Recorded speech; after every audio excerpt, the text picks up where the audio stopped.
ny zavatra efa voaraintsika dia antenaiko hoe tafapetraka tafatoetra tsara ao anatintsika ao. Tamin'ny taona 2021 miainga tany amin'ny jaona toko 520 tamitsika anjeny fahadimy ina indray mianarantsika tamin'izany mitoetra ao amin'Andriamanitra ao, mitoetra tsy mandalondalo fa mitoetra tao amin'Andriamanitra. Tamin'ny taona 2021 ina indray mianarantsika hoe antikristy ho an'Andriamanitra ao. Tamin'izay tsika senao resaka hoe manitra Jesosy enao ty sa zavatra fa ny fofona vokanao rehefa mandeha amin'ny fiainana. Tadidinao zany tazomina hatrany zany rehetrarehetra zany fa mandroso mitombotsika. Tamin'ny taona 2022 ny loha-hevitrintsika hoe za velona hity an'i Jesosy tsy hanao ny sitrapolo. Tamin'ilay tenin'ny Petera tany amin'ny jaona toko 2:17 no resantsika an'izany. Tamin'ny taona lasa teo inona zavatra nifampiresahantsika hoe mpiady mahery amin'ny fahasoavana ao amin'ny Kristy Jesosy. Timothy 2:2. Ny loha-hevitrintsika n'ity taona ity dia tandremanao sao tapaka lalan-draha. Fa le izy somary rahira. Dao vakitsika senao miaraka hoe le izy makafy makatoa an'i Jesosy na dia ho faty azy. Gatina tsy misy mety kokoa izao fa manintany asina zany na dia ho faty azy zany. Le makatoa tiako rehefa milamindamina le izy dia mba okey Jesosy makatoa. Le tanjontsika senao amin'ity taona ity tsy hoe makatoa fotsiny dia sady mibotsamolitra be. Taona tsy mety zany resaka makatoa zany re zany ny atao fa makafy. Averintsika senao indray mandeha hoe makafy makatoa an'i Jesosy na dia ho faty azy. Misy tenin'Andriamanitra ny amin'ny Apokalipsy no andraisantsika an'io toko 2:12 fa rehefa avy eo zay no mijeretsika. Aleo aloha ianao sariako manomboka any amin'ny bokin'ny Genesisy. Misy ohatra tsara tarebeana fankatoavana izay nomen'Andriamanitra antsika ao amin'ny bokin'ny Genesisy. Ao tsikafa ny Baiboly sery ny Genesisy toko 2:20. Genesisy toko 2:20. Tantaran'i Abraham zany dravako. Manomboka any amin'ny toko 2:20. Ny tantaran'i Abraham ilay antsoina hoe Rain-Timbo. Dia atao amin'ny toko 2:20 misy zavatra benanahirana be nipotra tamin'ny fiainany. Manomboka any amin'ny anjeny voalohany no tantaranao. Izao ny soratra any hoe ary rehefa afaka izany zavatra izany dia nizahan'Andriamanitra toetra Abraham ka hoy izy taminy hoe ry Abraham ary hoy izy hoe ity aho. Rehefa afaka izany andro izany zavatra izany. Ina le zavatra? Rehefa mamaky Baiboly tsika dia jereo hatrany ny zavatra teo aloha ahafahantsika mahazo tsara hoe ohatry ahoana. Dia rehefa mamaky indrindra moa fa tantara ohatran'izao dia mampirisika anao hatrany hoe midira ao anatin'ilay izy. Tahaka ny hoe ianao zany no eo amin'ny toeran'i Abrahama izao. Ny zavatra tantaraseho teo aloha teo nandeha no toko 2:20 tany ny fidianan'Andriamanitra ny Abrahama nomeny teny fampanantenana tsara Abrahama ny sesisesy tao le izy hoe ianao aminao nitahina ny firenena rehetra. Dia jereo le Abrahama le tarana le kitany eny avelany eny ataoko ohatran'ireny abetsaka ny taranakao. Nitsetra kely any angavy Abrahama hoe atahoana moa ny hatanteraka an'izany fa zary ty tsy mananjanaka izy amin'ny 17 taona no natsoin'Andriamanitra dia nomeny an'izay fampanantenana izay. Fa hoy Andriamanitra hoe ho amin'ny ateraky ny kibonao mihitsy ka. Ohatrantsika senao dia miodina tao anatin'ny zavatra tao i Abrahama tamin'ilay fiandrasana fa le miandry an'Andriamanitra ao misalina tompony io enjana be mihitsy.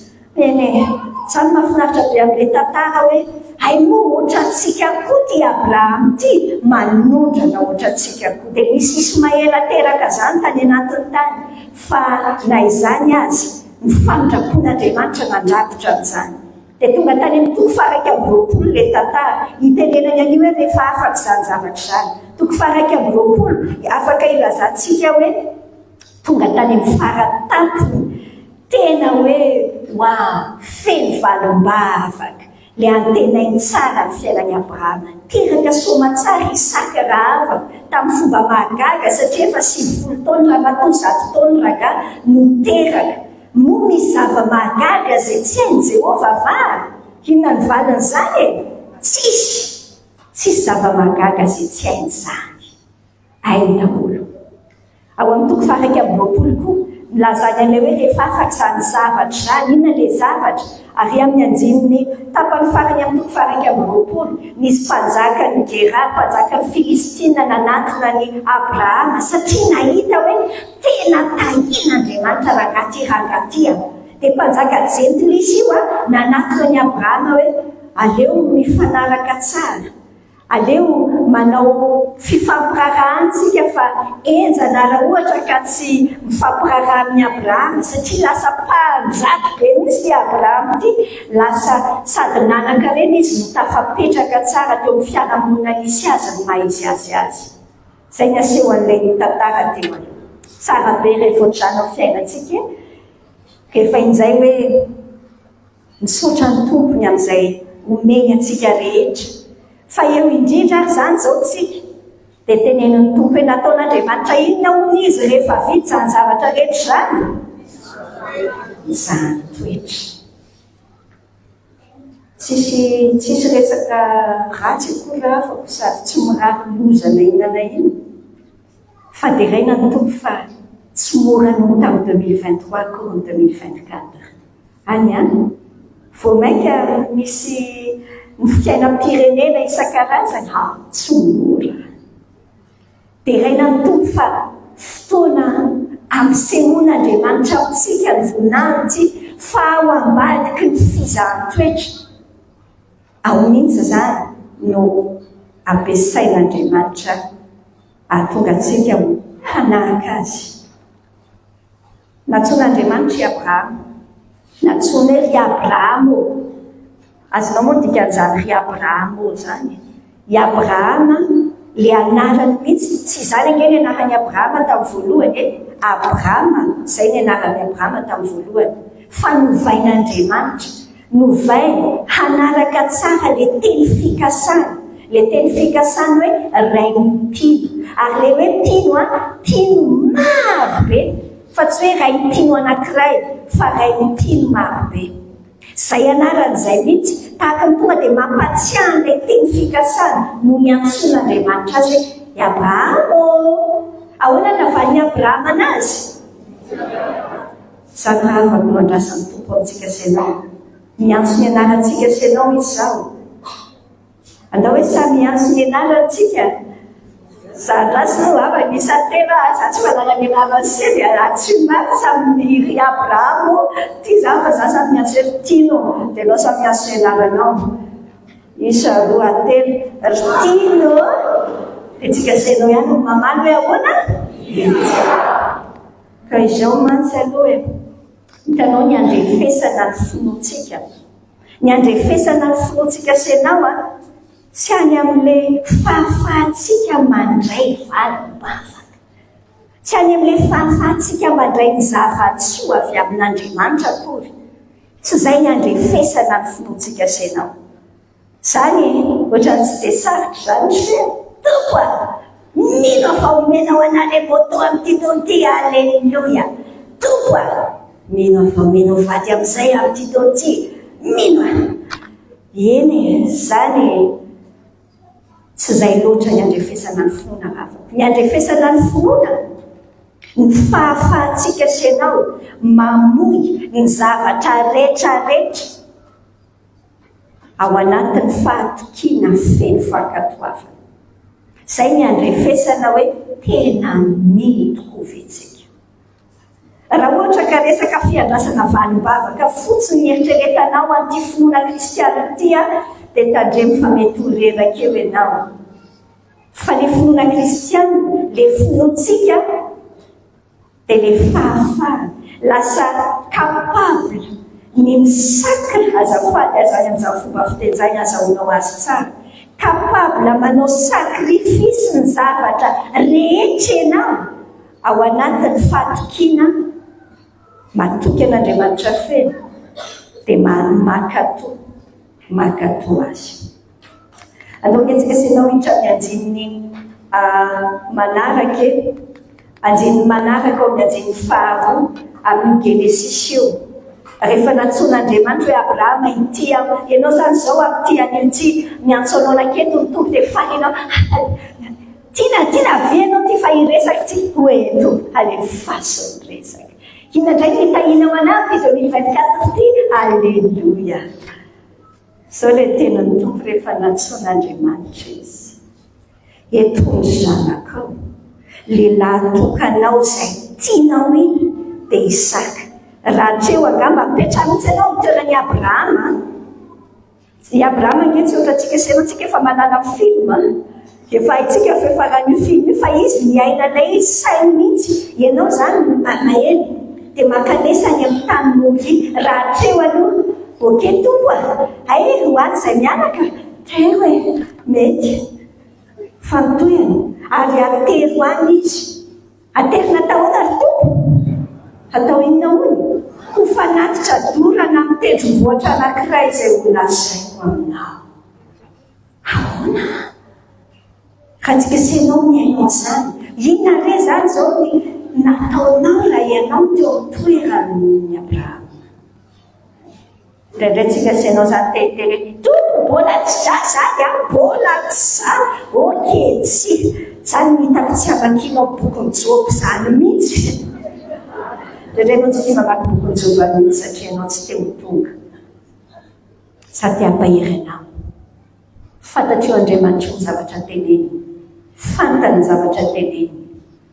Tsy hoe akory hoe Andriamanitra mitovy amin'ny Andriamanitra ny Zetilisa mila fanatitra na zaza akory io Andriamanitra tsy zany fa efa niteneny nampanoratany amin'ny Mosesy tsara ho fizahan-toetra io zavatra teneny io. Miditra any amin'ny tonga andiny fahatelontsika zao ny andiny fahatelo hoe tsy niandriandry Abrahama ravaka ny fo maraina koa izy.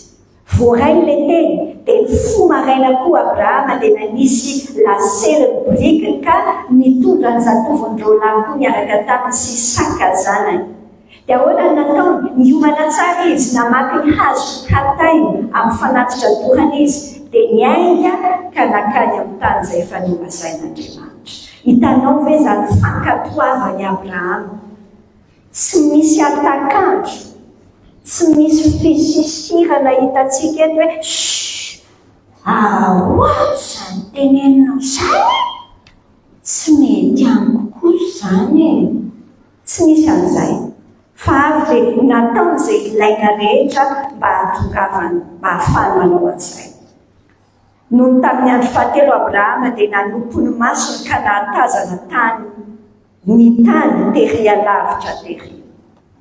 Inona nataon'ity Abrahama? Ty eritrereto nge zany fony Abrahama nandritra ny 3 andro niainga tany tanàna izy tsisy nahalalana inona na inona ny zavatra nitenenin'Andriamanitra azy na Isaka vadiny na Isaka fa hoe andao andeha hanatitra fanatitra ho an'Andriamanitra ny tany hitenenany antsika izay ihany.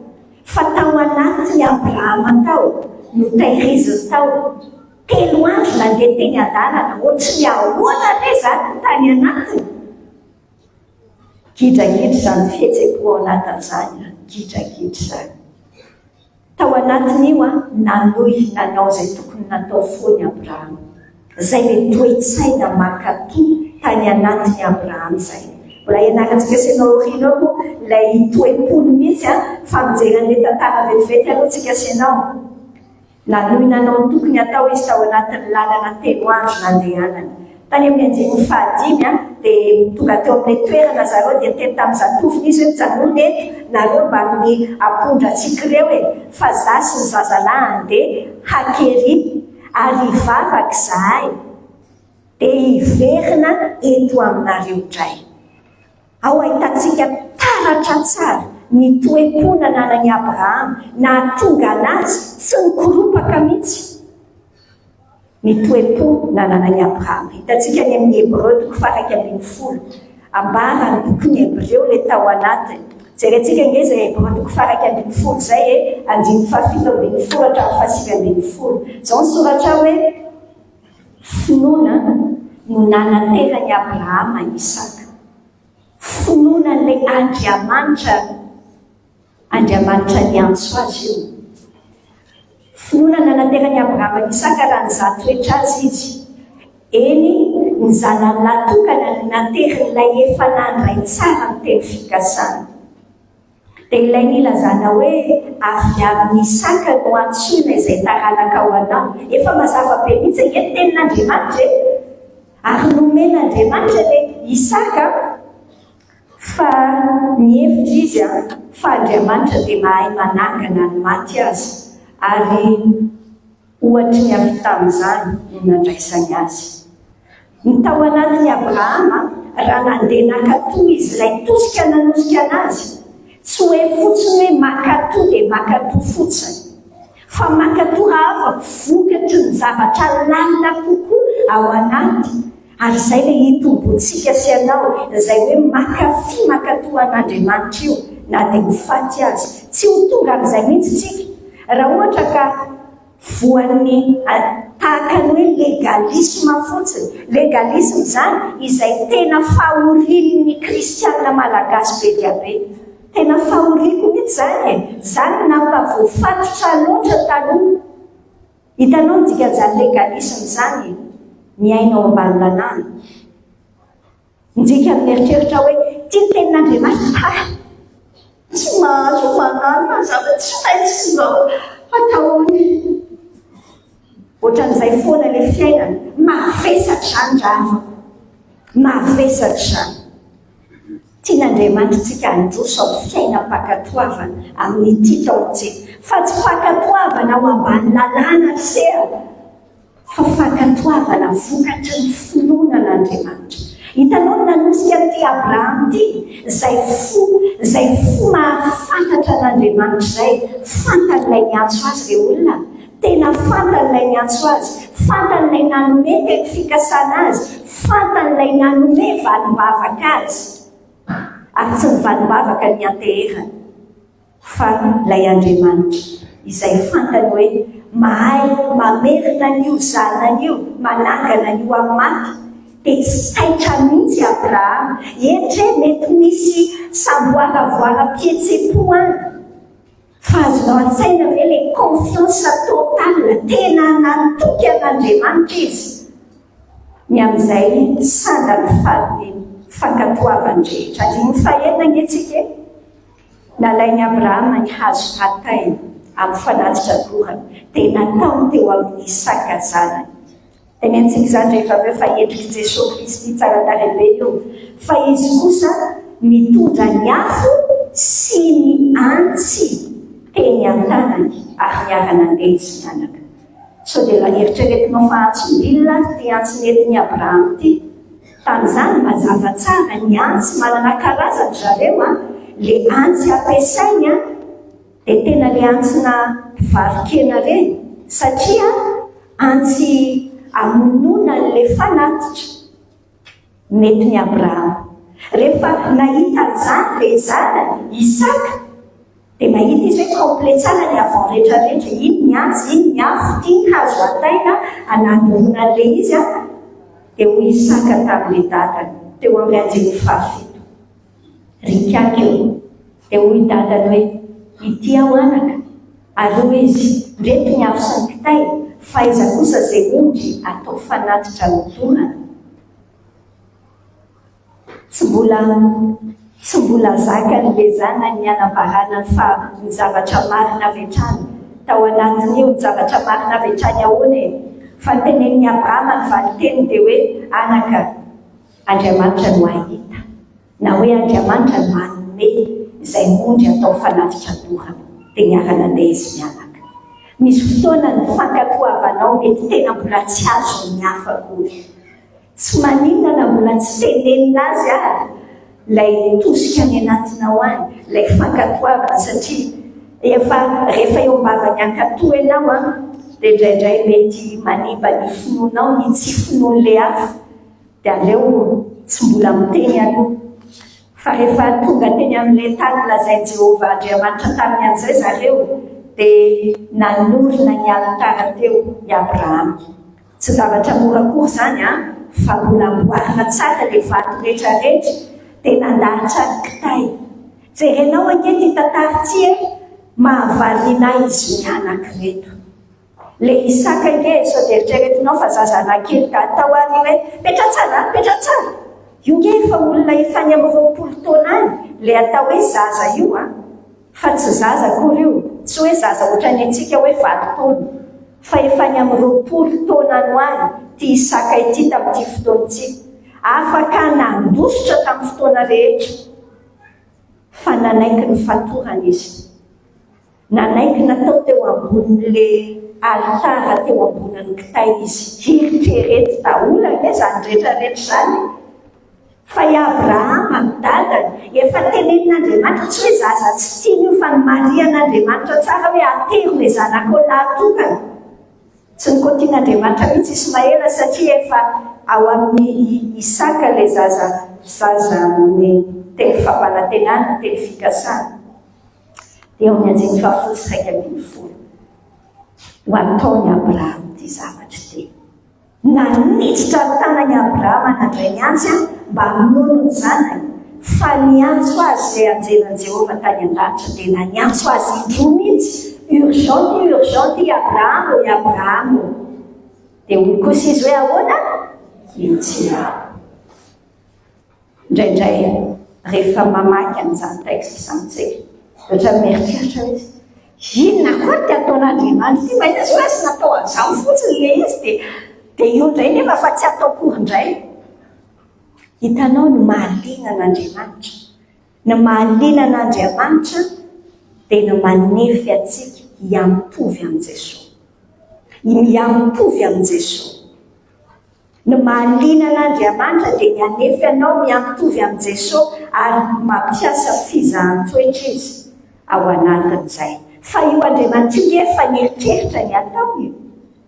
Ny tedaviny dia ny ahitana tsara hoe ahitanao tsara hoe inona moa mitosika ny anatin'ny fonao any raha anao zavatra ho azy ianao. Andiny faharoa ambin'ny folo tamin'ny Genesis teo dia hoy Andriamanitra taminy aza maniditra amin'ny tananao zazalahy aza maninona azy akory ianao efa hitako izao fa matahotra an'Andriamanitra ianao ka tsy nahovanao tamiko ny zanakao dia lahatokanao. Zany ny tenin'Andriamanitra. Hitanao any amin'ny Jakoba 4 any misy an'ity teny tompitsy andiny faraiky amin'ny 20 hatramin'ny 17 mikasika ny Abrahama io. Tsy no amarinina tamin'ny asa va Abrahama razantsika hoy Jakoba ny teny tamin'ny nanaterany any Isaka zana teo ambony alitara. Hitanao fa niara-ny asa tamin'ny finoana ny asa ary ny finoana dia notanterahana tamin'ny asa. Ary tanteraka ny soratra masina manao hoe ary Abrahama nino an'Andriamanitra ka nisaina ho fahamarinana izany. Dia natao hoe ahoana ary Abrahama sarakaizan'Andriamanitra. Natao hoe ahoana moa izy? Fantatrao ve fa amin'ity taontsy tian'Andriamanitra ho antsoina manokana ianao hoe sakaizana. Efa tenenin Jesosy tsika zany any amin'ny Jaona 5:10 tsy natao hoe mpanompontsonareo fa sakaiza. Azonao an-tsaina zany hoe sakaiza ny mpanjaka ny mpanjaka meilleur ami. Fa zany raha afaka tsy ny olona rehetra ny mahazo an'izany toerana zany. Tsy ny olona rehetra atao anaty Baiboly ny antsoina hoe sakaizan'Andriamanitra. Ao amin'ny testamenta taloha i Abrahama antsoina hoe sakaizan'Andriamanitra. Ary nisoratanao ahafahantsika sianao maka ny fanampo tian'Andriamanitra ampitsihany ianao androany. Teo sakaizanao izy. Ary zany teo sakaizantsika zany izy ao anatin'ny fankatoavana zany. Ole teniny tompo raha tohizantsika io Jakoba 4 io dia ary amin'ny andiny 4 dia izao miteny hoe koa dia hitanareo fa hamarinina amin'ny asa ny olona fa tsy amin'ny finoana ihany. Raha sy io fa andao dia mampivadika atidohanao hamarinina amin'ny asa ny olona fa tsy amin'ny finoana ihany. any amin'ny Efesiana 4:5 dia misy tsara ilay tena tompontsika 5:7 hoe fa fahasoavana ny namonjenanareo amin'ny finoana ary tsy avy amin'ny asa fandrao izy reare. Fanomezana avy amin'Andriamanitra zany ary tsy avy amin'ny asa fandrao izy reare. Hitanao zavatra mazava tsara tsy mifanohitra mihitsy ny tenin'Andriamanitra akory.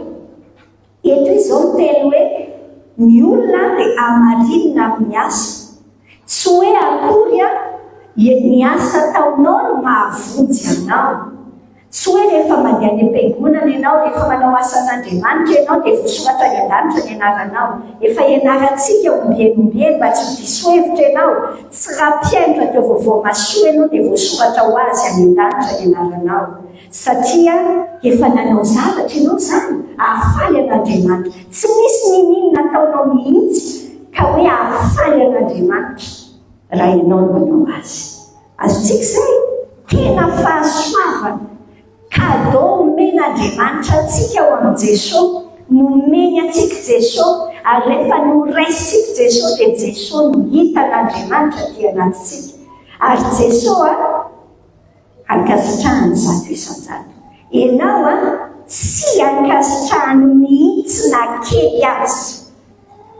Mila azontsika tsara zany raha rehefa mandeha zany développement personnel sisa amin'izao vanim-potoana mandeha isan-karazany izao hoe misy zavatra amin'ireny mazana tenenao misy zavatra tsara hono any anatintsika dia mila velary. Tsy ara-baiboly zany raha tsy misy tsara na kely azy ao anatinao. Mandrapahatonga anao misaina hoe tsy avitra. Fantatrao hoe tsy avitra ianao? Samy daholo aloha miteny hoe tsy avitra. Voilà, tsy avitra ianao. Mandrapahatonga antsika tonga saina hoe tsy avitritsika. Fa mila mpamonjy. Izay vao hanomboka ilay impossible anao lasa sakaizan'Andriamanitra. Andraso aloha mipetraka tsara mihitsy tsy possible ho sakaizan'Andriamanitra mihitsy ianao raha ianao miezaka ho tsara. Apetrao any miezaka ao fa andreo dia 40 taona ianao izay kristiana dia miezaka ny tsara foana. Tonga indray ny janvier dia io indray ianao fa miezaka ny tsara. Satria tsisy ninona ny anatinao mety ho tsara. Tsisy azo atsaraina ny anatinao na kely azy. Fanary risea tsy vita ny fanary. Omboana eny amin'ny hazo fijaliana mety aminy. Fa inona nataon'Andriamanitra nomeny antsika Jesosy. Nomeny antsika Jesosy. Dia rehefa raisinao anao Jesosy io, dia Jesosy ilay ankasitrahan'Andriamanitra no hitan'Andriamanitra ao anatinao. Dia manomboka eo ka miovina ianao na ray Jesosy afaka tamiovina samy manana ny daty mazava ve mpiainatra teo vaovao masoa. Raha ohatra ka mbola tsy mazava ny daty nandraisanao an'i Jesosy, tsy voatery hoe ahoana zany niana zao hoe 28 mai 88 nandray ny tompo. Fa mety tsy voatery hoe mifantatrao exact ohatr'izay. Fa raha ohatra aloha tena flou be aminao tanteraka ilay izy dia mbola misy saina aloha. Fa andrao dia mbola tsy nateraka indray ianao. Aleo aloha fanafatrafatra. Tamin'ny heritaona izao ny mpanampinay mbola teo 70 taona ilay mpanampinay niasa tao aminay tao foana, manoazy tao an-tranonay tao izy izao tamin'ny 7 novambra. Dikany, mety matoazy daholo tsika. Aleo fanafatrafatra tsara fa sao tia fiona ampiaino atrehantsika sy ianao farany dia mifamitaka. Hoe oritiana zay nanatika fiona ampiaino ohatrany miainoaino aty amin'ny tsy lanitra aty. Izay manana an' Jesosy ihany no manana ny fiainana. Izay tsy manana an' Jesosy tsy hoe izay manana radio no manana fiainana. Sady atanao an'izany. Izay tsy manana an' Jesosy dia tsy manana fiainana. Efa manana an' Jesosy. Izay aloha ilay fototra. Fa rehefa avy nandray an' Jesosy ny zavatra rehetra ataontsika ho aninan'izay. Inona ny zavatra mitranga, ny zavatra rehetra ataontsika dia manam-pirofo amin'izay fa mino azy tsika. Raha ohatra ianao ka nandray marina an' Jesosy ka tsisy asa pakatoavana mihitsy, izay ilay hoe asan'ny finoana, vokatry ny finoanao dia mankatoa ianao. Malagasy raha afaka tena diso paika mihitsy ny akabiazany fa eritrereto hoe dikany hoe finoana dia fandraisana fitahian'Andriamanitra zay dikany. Averiko aminao fa zany zavatra manaraka izany fitahiana izany. Ny dikany hoe mino a dia makatoan'Andriamanitra, miasa pakatoavana mahafoy ny zavatra rehetra satria nahoana? Satria tianao loatra ilay Andriamanitra, zay no manapirofo fa olona mino ianao. Tsy possible mihitsy olona manana an' Jesosy dia tsy miova ny fiainana. Mety mbola mampiomehy izy, mampiomehy, mbola milatsaka ao anaty zavatra hafa indraindray, fa miarina avao izy, fa miova ny fiainana. Miasa pakatoavana mahafoy ny zavatra rehetra satria tianao loatra io Andriamanitra io no manapirofo fa mino ianao.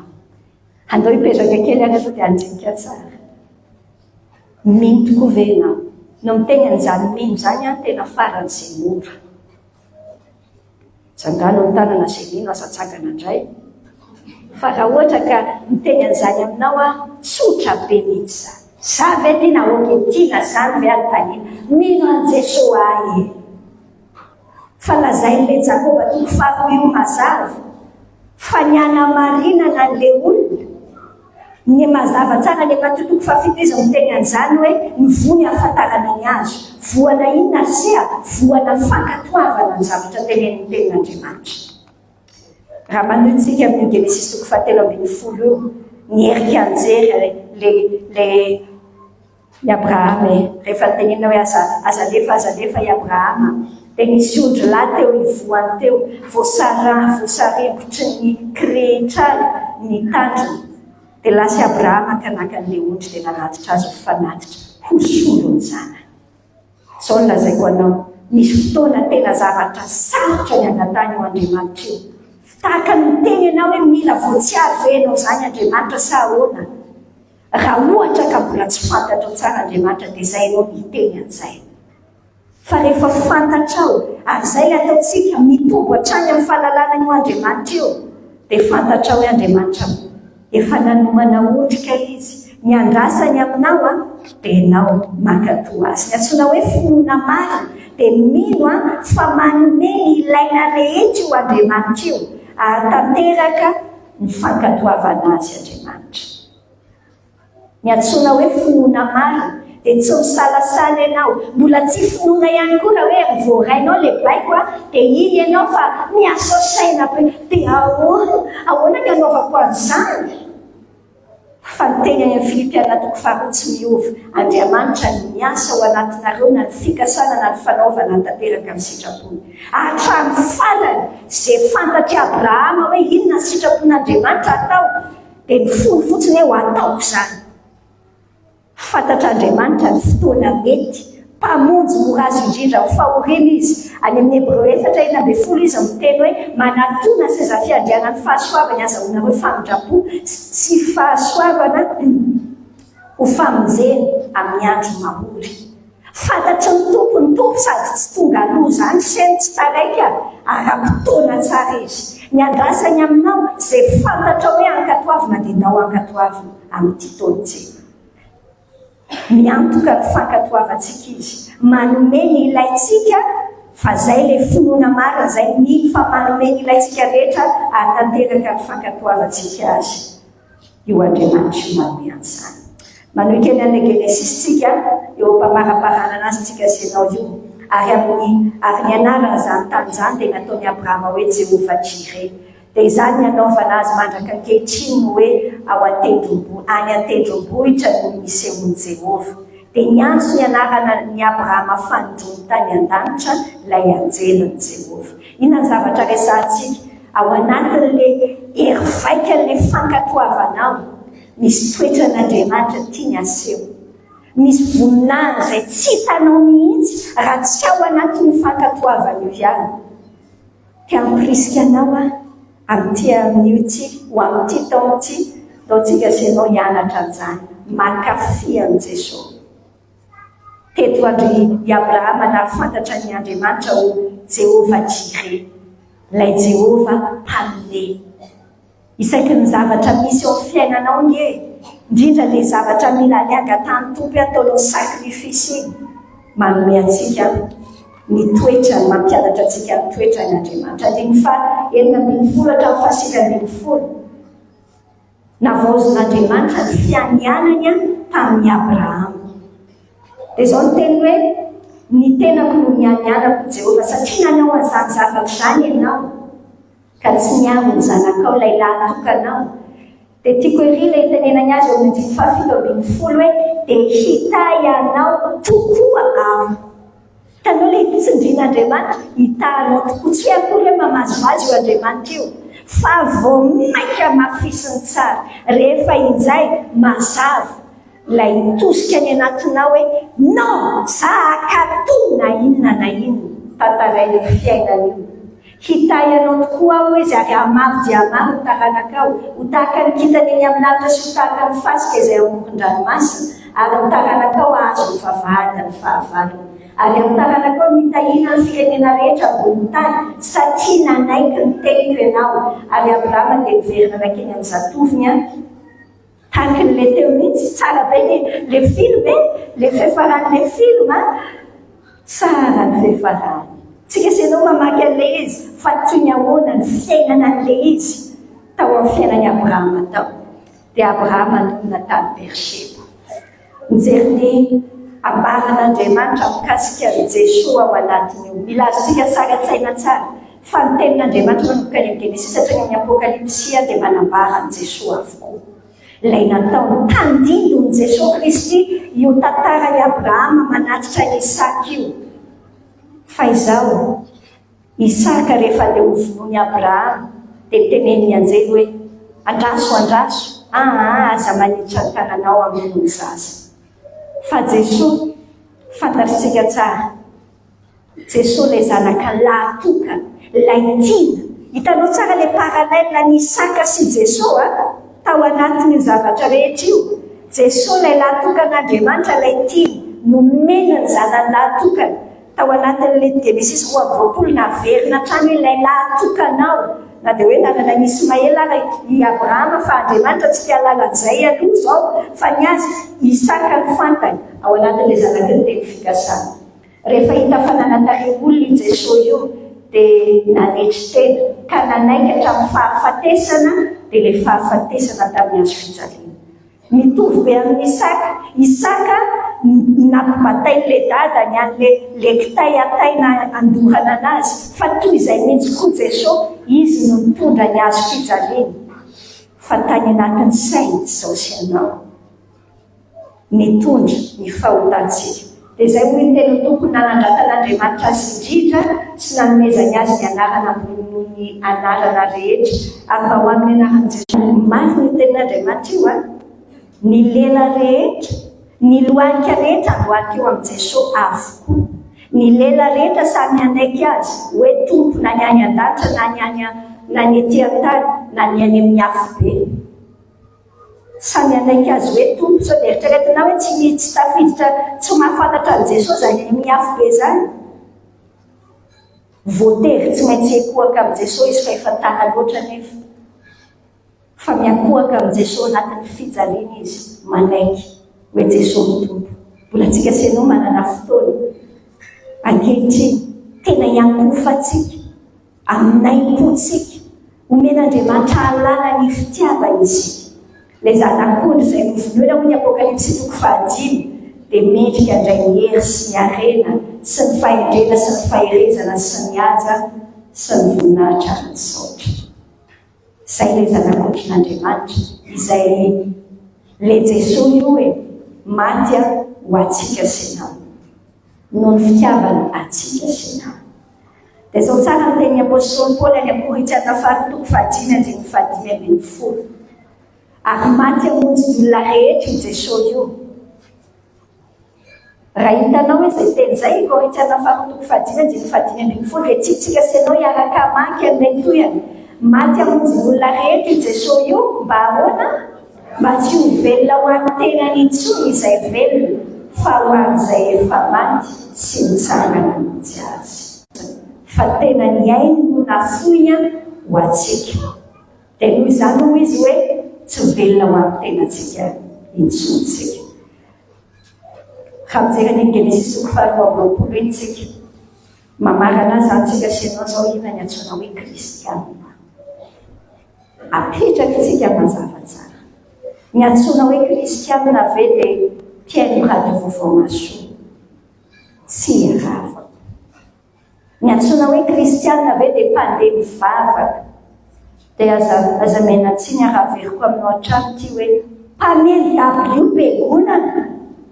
Tsy iravako. Tsy izay ny antsoina hoe kristianina. Ny antsoina hoe kristianina manaiky tanteraka ohatran'ny Abrahama, tsy amin'ny zavatra sasany rehefa metimety amiko dia ekeko. Samy mandinika tsara zany so tsika hoe tompo tena kristianina ve zany isan'ny zavatra hitsiko kely zany fiainako zany. Mpino manaiky tanteraka an'Andriamanitra, vonona ny hamoy ny zavatra rehetra, mahafoy zany, vonona ny hamoy ny zavatra rehetra ao anatin'ilay fatokiana sy fankatoavana tanteraka. An'ilay Andriamanitra tiany. Andriamanitra tiany dia noho izany izy dia ekeny tanteraka io Andriamanitra io. Oravako tena amin'izao vanim-potoana izao tena betsaka ny kristianina sadasada. Ny mampatonga ny firenentsika tena mbola ho ambanin'ny fahatezeran'Andriamanitra. Everiko fa zany ny zavatra mbola misy eto firenentsika. Ao anatin'ny fitsaran'Andriamanitra ny firenentsika isika. Fantatrao fa ohatr'izany mihitsy ny tany amin'ny tantaran'ny tsara. Misy mpitondra sesin'Andriamanitra eo hitsarana ny vahoaka rehefa ohatra ka madito ny vahoakan'Israely. Miantso antsika sy ianao ny tompo androany. Andaontsika ho tena tia kristianina arak'ilay amaritany Baiboly azy. Manaiky tanteraka an'Andriamanitra, vonona ny hamoy zavatra rehetra ao anatin'ny fatokiana sy fankatoavana tanteraka an'ilay Andriamanitra tiany. Tandreminao so diso lalana. Any Matitoko 5:24-25 zao ilay tena tompo efa hainao tsara. Niza tahamonjy ny ainy dia avery azy. Fa niza kosa no avery ny ainy no ny ampo dia azo azy.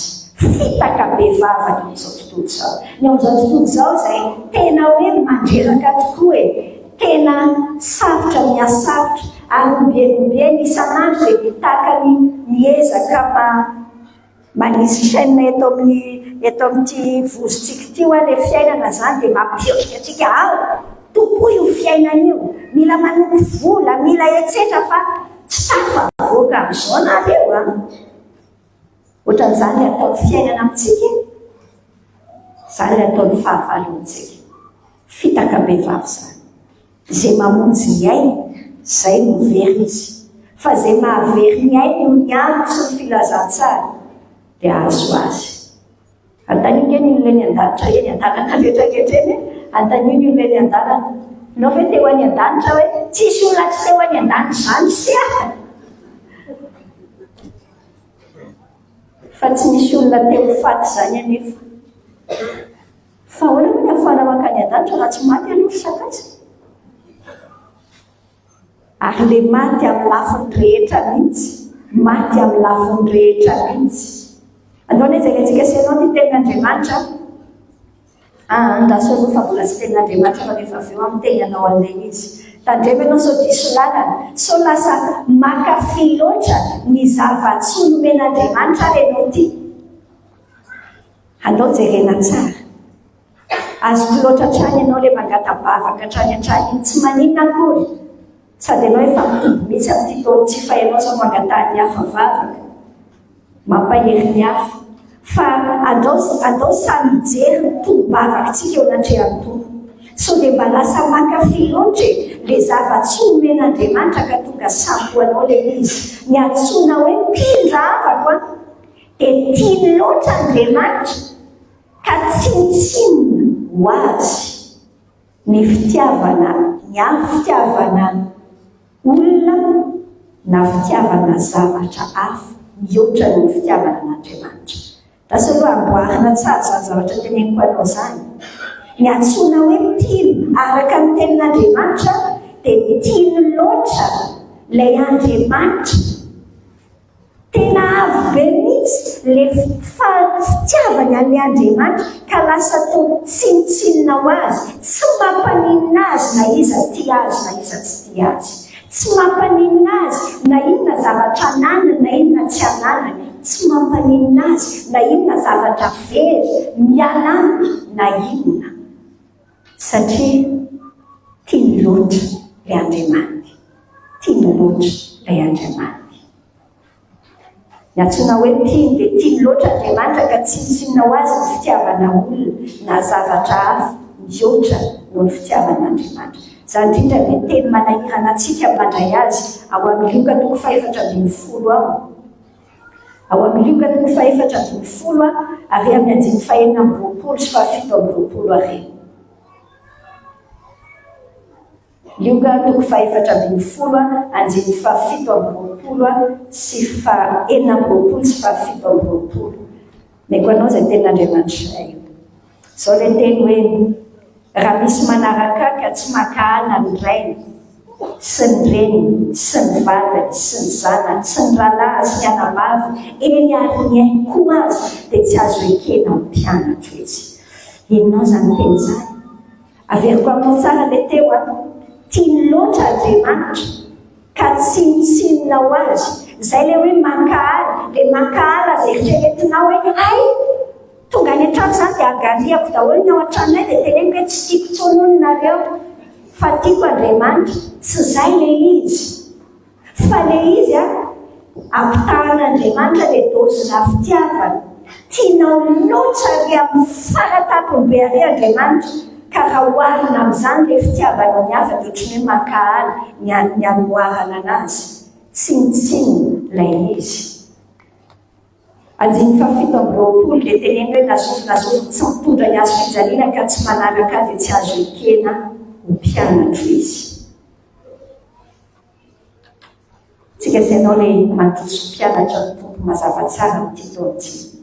Fa teneniny tsara hoe mila mitondra ny azo fijaliana. Rehefa mieritreritra an'izany azo fijaliana izany tsika indraindray ohatra hoe diso fandray amin'ity azo fijaliana ity izany fa rehefa resahan Jesosy tamin'ny contexte izany mpianatra izany rehefa tenenin Jesosy an'izany hoe azo fijaliana dia fahafatesana izay ny fantany ao anatiny. Ny olona milanja ny azo fijaliana izany tamin'izany dia olona hafa baraka totaly satria oboana amin'ny azo fijaliana izay ary tsy miverina ao an-trano izany iny, tsy miverina mody ao izany fa maty ny efarany. Maty amina fahafatesana mahatsiravina indrindra tamin'ny fampijaliana anatatra ny tompo raha tsy mitondra ny azo fijaliana. Inona ny dikan'izany? Vonina ny ho faty ny dikan'izany sy vonina ny ho faty manaiky manontolo hakatoan'Andriamanitra ka maty ho an'ny tenako. Tsy lezahy hainao foana nge izany teny izany hoe tsy zatsy ho velona fa rehefa tany amin'izay ilay tenin'Andriamanitra miteny amintsika hoe atramanao ino fitsangana ataonao io? Makatoa tenin'Andriamanitra ny akatoavana dia satria tianao loatra Andriamanitra dia natehara-tory amin'ilay sipanao iny ary ianao ry tanora malala izany ilay nofo dia hoy ianao hoe non tiako loatra Andriamanitra. Tianao loatra Andriamanitra ka vitanao ny miteny tsia amin'izay endrika kolokolo rehetrarehetra. Eny fa na dia tsy ho azonao ary ilay tribunal nataonareo io dia ohatra resy vonina ho faty ho amin'ny tenantsika. Manaiky hoe homboana amin'ny azo fijaliana ny tombotsoako manokana. Tianao ny andray ny valopity amin'ny tompo, tena omeny io. fa ao anatin'ny fankatoavana an'Andriamanitra no andraisantsika azy. Manaiky manontolo akatoan'Andriamanitra ka maty ho an'ny tena koa, manaiky hoe komboana amin'ny azo fijaliana ny tompontsoako manokana. Manohy ihany tsika senao, ratsy be ty zavatra ty, fa tiako aseho anao ny dikan'izany hoe mitondra azo fijaliana ka manaraka amin'ny Jesosy. Inona ny dikany hoe manaraka amin'ny Jesosy? Ny dikany hoe manaraka amin'ny Jesosy raha tsy ohatran'le manao followers amin'ny Twitter amin'ny Insta tsy fantatro daholo le réseaux sociaux rehetra. Tsy ohatry zany nge ny dikany hoe manaraka amin'ny Jesosy hoe. Ny dikany manaraka amin'ny Jesosy dia tahaka regny hoe fa nandeha cortège na mariage ohatra. Mandeha amin'iny dia manaraka an'ilay cortège manaraka ohatry hoe manaraka tomobile eo alohanao. Jesosy eo alohanao dia ianao manaraka. Vao nandeha mariage tamin'ny volana Desambra teo dia hitako mihitsy izay ohatra izay hoe tena ohatry ity ilay manaraka amin'ny Jesosy. Ataonao izay anarahana akaiky an'ilay tomobile fa raha tsy izany tapaka ilay izy dia ianao tavenaka anaty embouteillage be any. Ataonao izay tsy hampisy tomobile hafa miditra eo anoloanao. Ary fantatrao fa ny devoly dia manosika zavatra be da be mba hatonga anao tsy hahita hoe nakaiza aza ny tompo teo sekely tsy tanale amin'ny tompo satria variana ianao efa tsy tomobile ny tompo tsondray ny arahanao iny. Fa efa zao tontolo izao ohatran'ny mety nefa tsy. Dao tsika sy ianao tena anaraka marina an'io Jesosy. Vonona ny anaraka an'i Jesosy ve ianao tiana dia misy na dia be da be anely sakaiza na dia ho very namana azy amin'ity taontsika. Vonona hanaraka an'i Jesosy ve ianao? Vonona hanaraka an'i Jesosy ve ianao na dia ho ahiliky ny fianakaviana azy? Vonona hanaraka an'i Jesosy ve ianao? Fanampitsika sy ianao zany misy na dia be da be. Vonona hanaraka an'i Jesosy ve ianao na dia tonga ratsy fijery eo amin'ny fiarahamonina azy? Mahavariana tsy ny olona misotro toaka be sy ny sisany tsy tian'ny olona mijery azy, fa rehefa ianao manaraka an'i Jesosy tsara dia hafahafa ianao. Vonona ianao raisina hoe hafahafa ny ampiasana, vonona ianao raisina hafahafa eo amin'ny fiarahamonina. Ohatran'ny ratsy fijery anao ny olona, mahita hoe ianao tsy mba mitovy amin'ny olona. Sandany fankatoavantsika an'Andriamanitra izany. Vonona hanaraka an'i Jesosy ve ianao na dia ho very asa aza? Azonao moa zany fa possible ane zany se fa rehefa tsy miara-magalatra amin'ny olona ianao dia ataon'ny olona endrikebeny manao zavatra isan-karazany mihitsy mba hiala eo satria manimba ny finanany. Aza taitra ianao fa eto amin'izao tontolo izao ny ahitantsika famoriana. Matokifa Jesosy efa nandraisany izao tontolo izao. Ny angatahan'ny tompo amintsika sy ianao dia hoe vonona vetsika. Vonona vetsika hanaraka an'i Jesosy.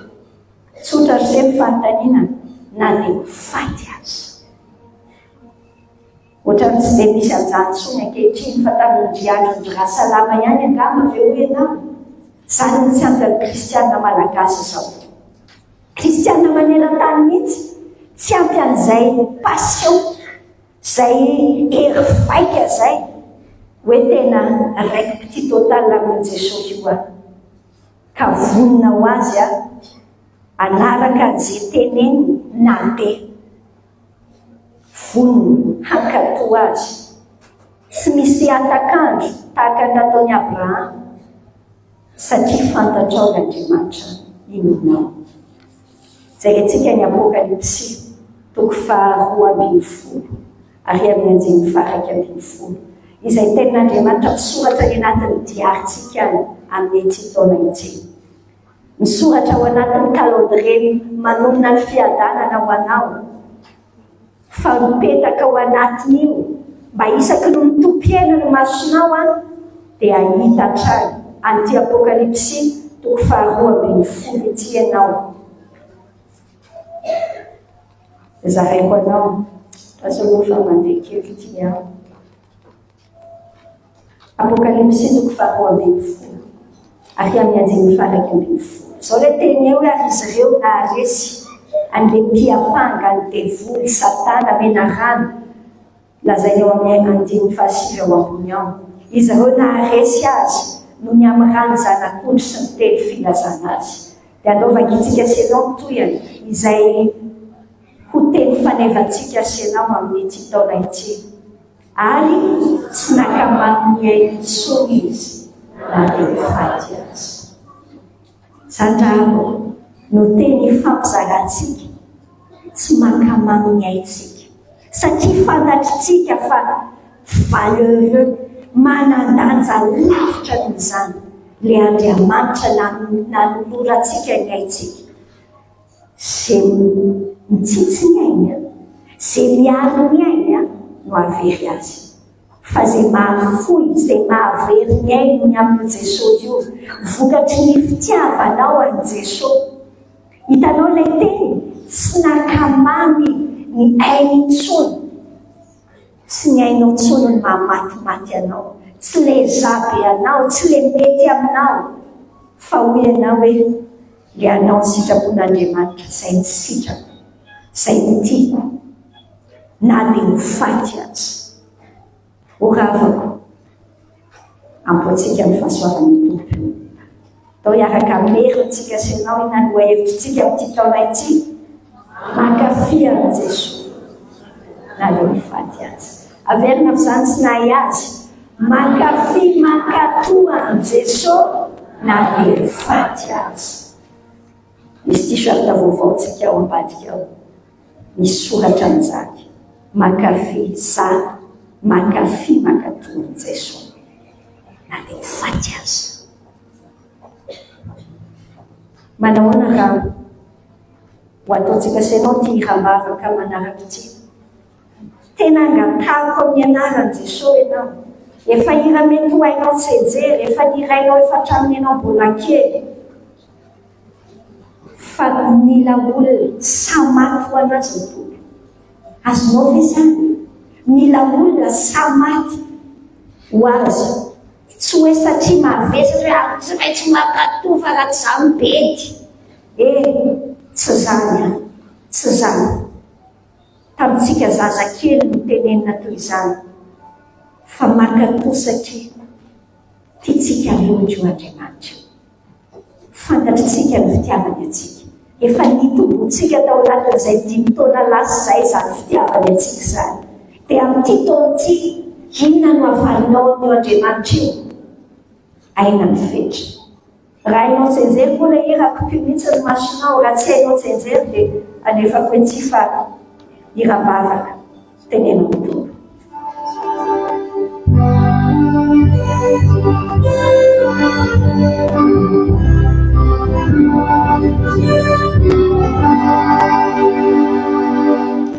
Aina mifetra ny Jesosy sy Tompo, samy miteny ny zanakao, vokananaka anao sy atompo, amin'ny mora sy sarotra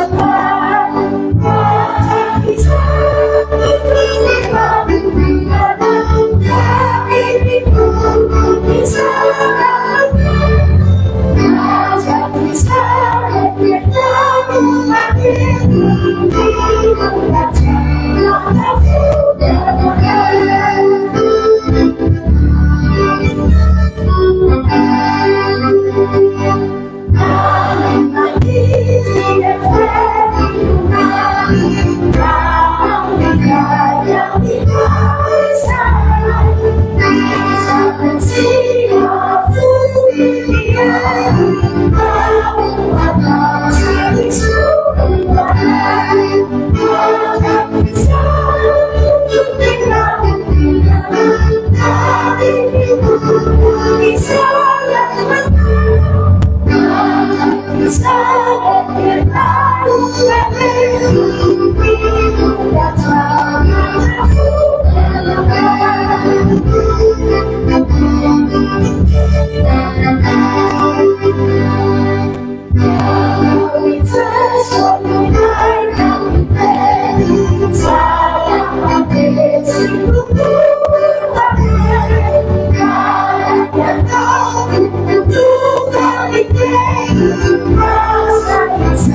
Fezatsika sianao zany fanvatsana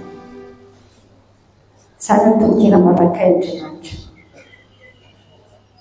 indraindray ohatran'ny hoe matahotra zay teny hoe na dia fahafatesana azy kanefa rehefa nahita tantarany Abrahama zay nahita fa Andriamanitra mahatoky ianao tsy mangataka aminay zavatra sarotra loatra zany ianao ary zavatra angatahanao aminay eny fa nasarotra tokoa eo anatrehanay azy ianao ihany no hanome anay ny ilaina rehetra sy hanome anay ny tosika tsara.